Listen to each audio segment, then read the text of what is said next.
Thank you for joining us for another Mentors Moment when we like to talk to those effectively helping tomorrow's youth today. My name is Tish, and this is Melissa. Now, real quick, I'm going to let her give all of her credentials, okay? But I do have to put in the piece that long before she was Mentors Moment, she was my mentor because she is my best friend in the universe. I look up to her so much, always have, and I can't just wait to just share her with y'all because she's amazing. All right, Melissa, go ahead, tell them why you're amazing. Oh, I don't know if I can tell you why I'm amazing, but I am excited to be here. And I love this organization. I love your mission, Tisha, and I love you. All right. So just to share a little bit of my background, I am a licensed mental health counselor. So I had my own practice for 9 years. So I love working with people and helping them just develop wellness and identify what are pain points in their life and how to address those effectively. I am also a project leader, which is a pastor, one of the pastors at Life Church Online. And I'm currently leading my own online church as well called Arise. And so I'm really excited to be here with you guys today. Yes. So life happens, and sometimes you're preparing for it to happen, and sometimes it just hits you in the face like a snowball. What do you do, like, when you have like a huge transition? Like, how do you get your mindset from, okay, we're doing this, and actually getting on board? Like, what do you think about that? Yeah, well, first of all, because I know this is Flipside Mentorship and it's a program for children and families, I want to address things for adults and children, but also to address the fact that a lot of times there's parallels that we don't recognize between the two. So I hope to help bring a little bit of personal application into that arena. But whenever there's transition, I think the first thing that we can know is that that's actually inevitable. So we saw in coronavirus this last year and then this one that was not a change that we chose. And we tend to prefer in our brains, our psyches, we tend to do better with change that we choose because we can anticipate it. And we have a sense of power and control already from the start. But when we don't choose that change, which is the case for children a lot of times, Yes.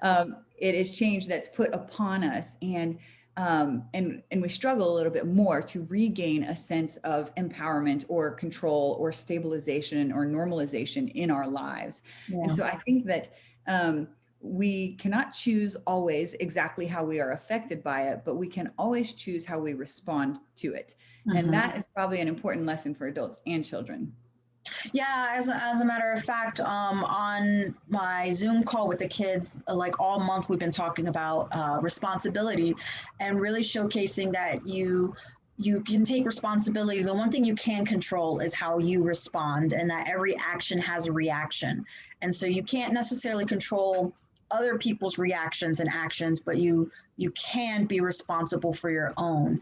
And I think the cool thing about that, so we like you said, we couldn't have anticipated the pandemic, but we do have control over how we begin to push past it to transition. And I agree with you, like kids, for the most part, whatever happens to their families, like if they're moving to a new school, a new neighborhood, that wasn't their choice.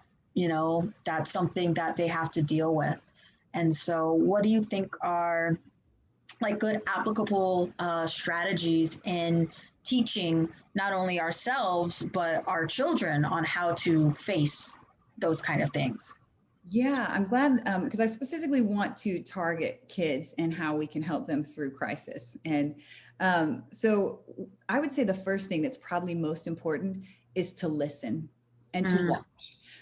So as adults, we maybe have an idea of how they're processing or how they're receiving it or what they might be afraid of or what they aren't. But a lot of times what I find is that the assumptions that we make about what children may be struggling with are not, in fact, the things that they're struggling with, or if it's the thing, it's not in the way we would imagine it. So I think it is really to listen to them and to hear what are their concerns, to hear what are their thoughts. Now, when they're younger, those things may be very much, they might have a hard time articulating emotions. So I think that you can ask them questions related to feelings. If you even want to play games with a feeling sheet and say, you know, when you think about this, or when this happened, did you feel sad? Did you feel mad? Did you feel scared? Did you feel, you know, and help them to identify those things. Another way that you can help them identify those things is actually by talking about them yourself and allowing them to overhear you talking about it. A lot of times when there's a transition, there's a tendency to want to protect them and not expose them to that thing. But that's actually not best, because it leaves them with the feeling of misinformation. And we as adults, the full picture, we feel out of control. That's a scary thing for us. And so it's better for us not to hide from them what is happening, but perhaps if they are younger, especially, to simply share what has happened and what the impact will be on their life. So just the basics, right? This has happened, and this is what this means for you, or this is what it's going to mean moving forward, so that their world is not shaken, because they have been prepared, they've been informed, they've been included into what some of those things might look like. You know, if they are older children, then it's better to talk with them and maybe give a little bit more description and hear how they talk about it as well, and kind of speak into those things. Sometimes older kids talk about how their friends are affected by things, and they talk about their thoughts related to things more than perhaps their feelings. And so you don't even have to personalize that or bring it home. How you talk about how their friend is responding to those things can be an effective way to speak into that for them, because you are guiding them by how you respond to that. You're guiding them by what you model. And so you want to model talking about it. You want to model normalizing having a reaction, sharing feelings.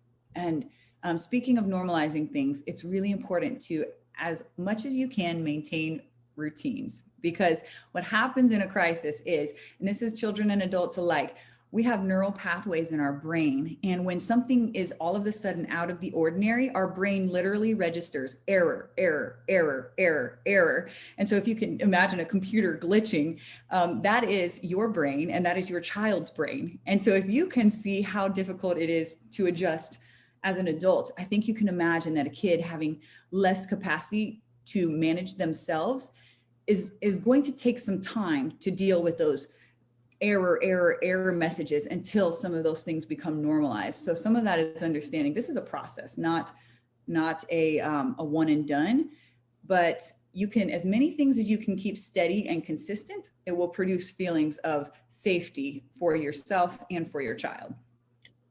So I'm really glad that you brought up like the error, because instantly when I saw you doing that, and even just the rigidity of it, I thought of anxiety, like off top. Like I guess my question would be, so if in a crisis and you start feeling anxiety, or a child feels anxiety, are there grounding techniques that are helpful for getting you past that? Yeah, there are some. I would say some are not necessarily techniques, although I'll give you some of those, but some of them are just basic things. Understanding, like I said, that routines are grounding techniques. So keeping bedtimes the same, keeping traditions and birthdays and celebrations and just normal things the same. Reassurance is a grounding technique, reassuring them that they are loved, reassuring them that you are working on a safety plan. If you can't assure them that they're entirely safe, you can at least say, these are the things we're doing to make it better. Right. And that is a grounding thing for them. Hugs, physical touch, that's grounding. And that is a physiological grounding, because it helps them. Anxiety has a lot to do with what the brain is doing, but when there's physical touch, it begins to quiet it. Your brain begins to interpret different sensations that register safety, safety, safety. And so lots of hugs, that is a grounding technique for kids. And adults. They say that 20 seconds, if you hug for 20 seconds, it will close an emotional loop in your brain. So let them be good and long hugs. Yeah.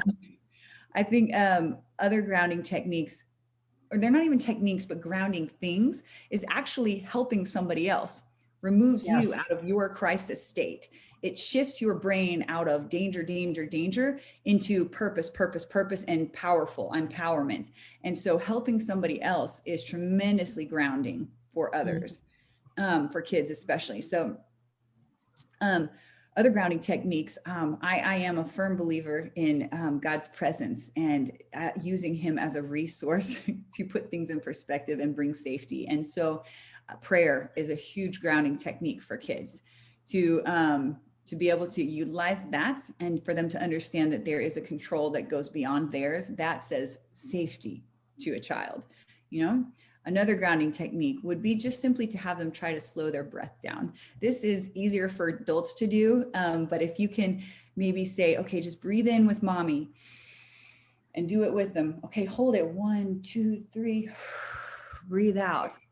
But so it's not to tell them to slow down their breath, but it is to do it with them and to slow the cadence of your voice and how you speak, your tone, your volume, the pace. All of that is a very grounding technique, right? You can ask them questions about what is true in the present. What do you feel right now? Tell me, what does you can ask them about physical sensations. You can ask them about emotional type things. All of these things that draw them to their present experience are grounding techniques that help create safety and connection and alleviate anxiety. Love it, love it, love it.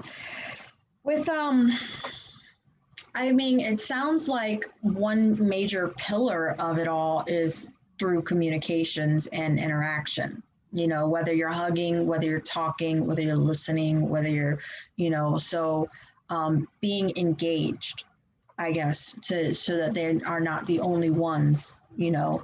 And I think that we need that too, you know.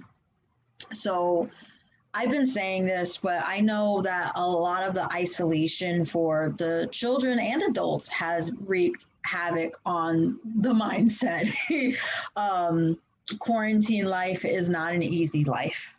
Like the stressors are there, and they're even more so amplified. And I personally thought that the kids had it the worst, you know, if they had everything that they loved, and it's mainly, you know, because out of protection, but everything that they loved was gone. You know, there was no school for a while. The parks were closed, no activities, like graduations are being missed. Big milestones that they would normally get, you know, just haven't been able to happen. And again, for protection's sake, but I know that that takes a toll mentally. I think about it as just an adult who, as especially if your situation has changed, maybe even financially speaking, like a ton of layoffs and things like that. It is scary. So my question to that is just, you know, if you fall into a funk, depression, something like that, it happens, and it's more and more lately. Um, do you use those same like grounding techniques? Because I think it would be like a deeper fall than just anxiety, even though anxiety is a paralyzing thing in itself. But Are you asking for children or for adults?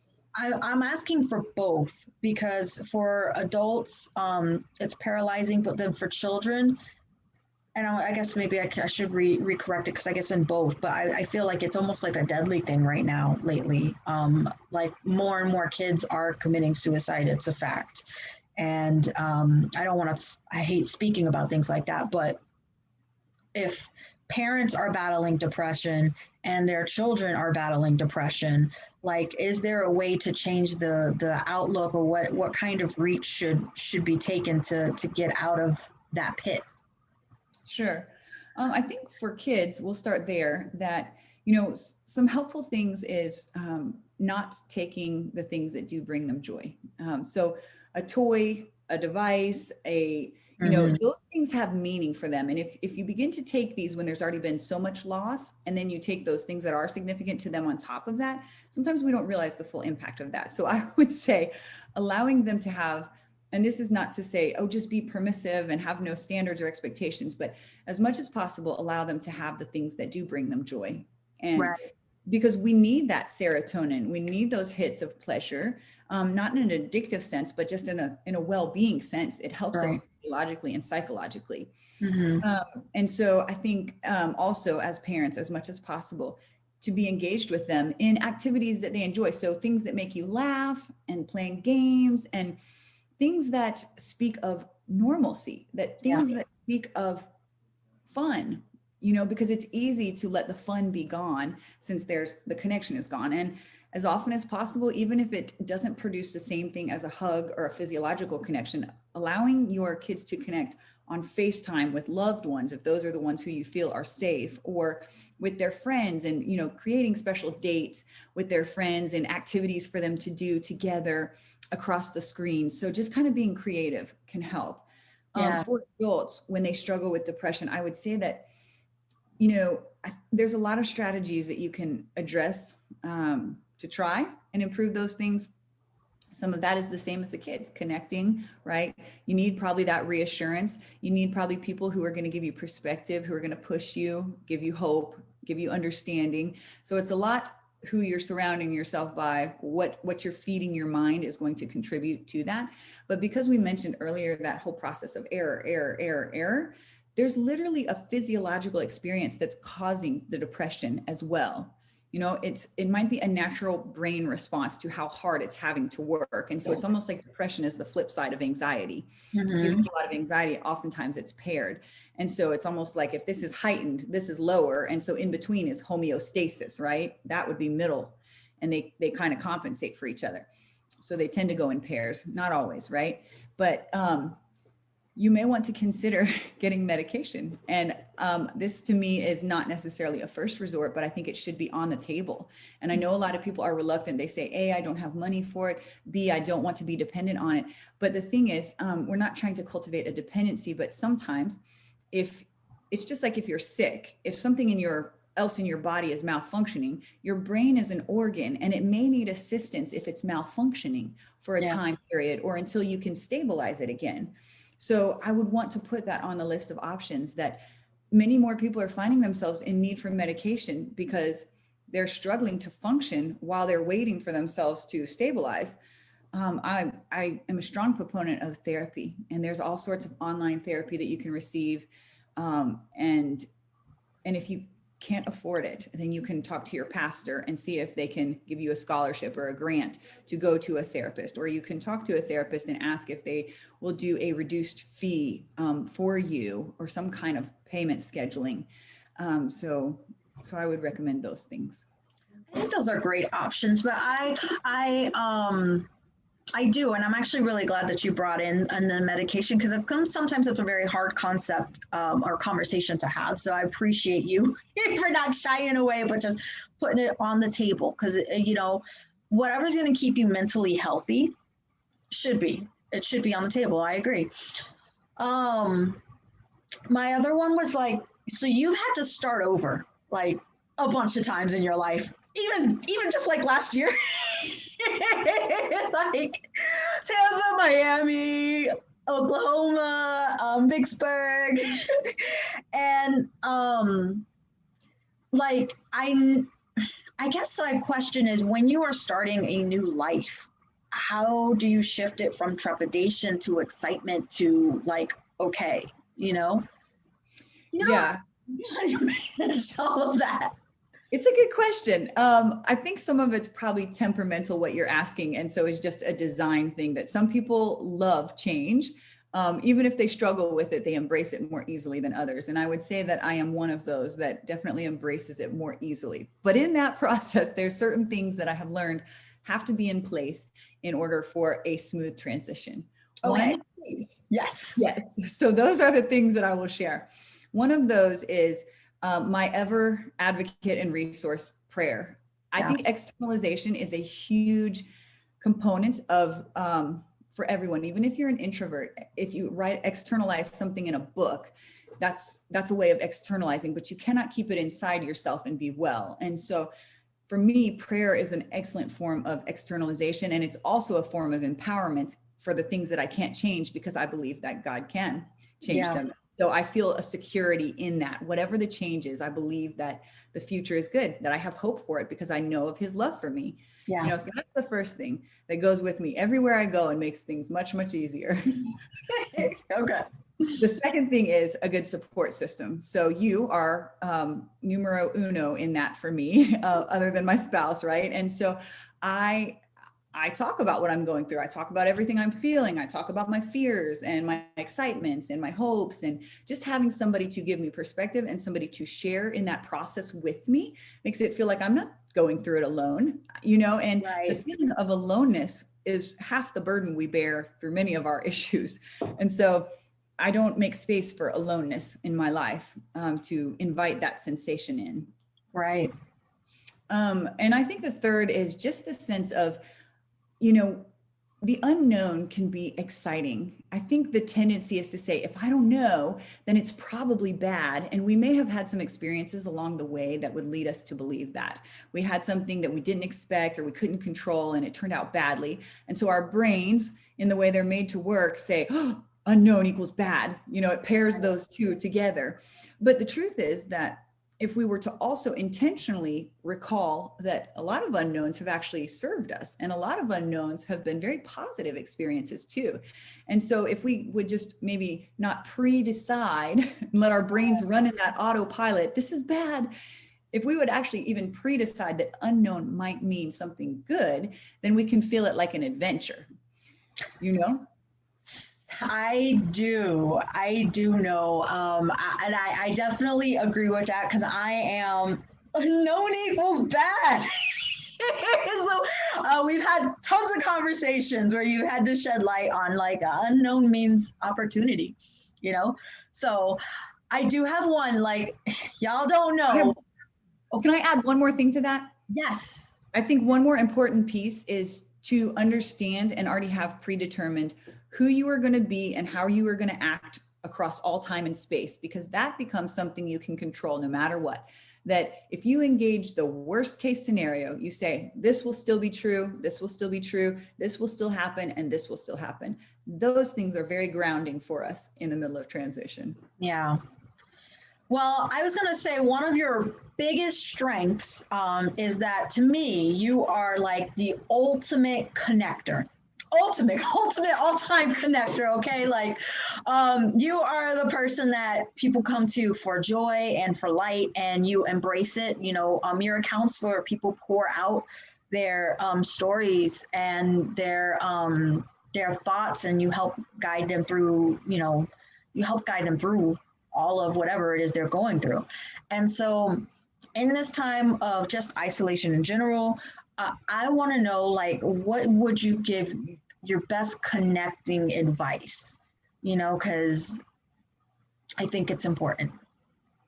I want to actually use you as an example. Okay.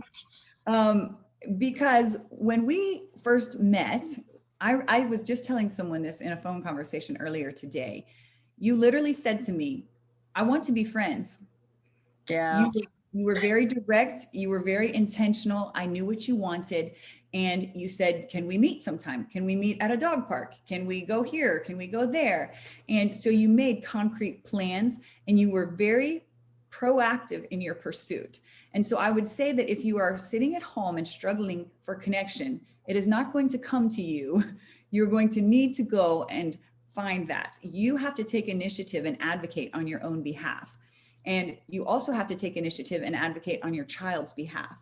So, you know, because they're certainly not going to probably be inclined to do that on their own, or maybe know that they need to. And so you have to choose to do it, whether you feel like it or not. It's like eating broccoli. Nobody loves to do it perhaps, but when you do it, you're glad because you reap the results. Yeah. And I can take that in because well, now the internet knows. You know, like I'm thinking about it, like I think every really big friend that I've had, even my own husband, like I pursued for first for a little bit. So yes, but you have a way of winning them over. Once you pursue, then it flips because I know, now but it does flip. There is a flip. But yeah, I was like, even my other best friend Melissa. Yeah, I definitely spoke to her first in high school. So Mm-hmm. yeah, that's true. You're an example. Although I am shy and all that other good stuff, but thank you for pointing that out. You are not shy on behalf of other people because you connect me and others that I've never met before, like nobody I've ever seen. Yeah, I know, but you're fantastic. Like I'm like everybody must know her. Like honestly, I would be like, seriously, person I don't know who's watching this, you must know her. Well, I end everything with the same question. And she's actually watched my mentors moments, so you know what's coming. But what was the biggest advice that a child taught you? What was the biggest lesson that a child taught you? It wasn't advice. It was something that I observed. I was dating a gentleman who had a 4-year-old daughter before I met my husband. And I just remember her saying all of the time, what about me? What about me? What about me? What about me? It was all the time a phrase that would come out of her mouth. And I think what I learned about that was, oh my goodness, first of all, as an adult, I still have that thought and it doesn't go away. And the reason is that we need to know that we matter. Yes. And we need to know that other people are aware of our needs and are looking out for them. We need to know that we're seen and known and valued. Yeah. Yeah. Even at age 4. And 37, and I imagine 65. Yeah. All right, Melissa. Well, thank you for your time and your friendship. I love you. I love you too. That's it for us, folks. Please, please, please stay tuned for next Mentors Moment. And if you found this of any value, and there's no way you didn't because that was truth bombs everywhere, like, subscribe, and share. Put your comments in the section below. This is why she's my best friend. Bye, you guys. Thank you for having me today, Tish. Bye.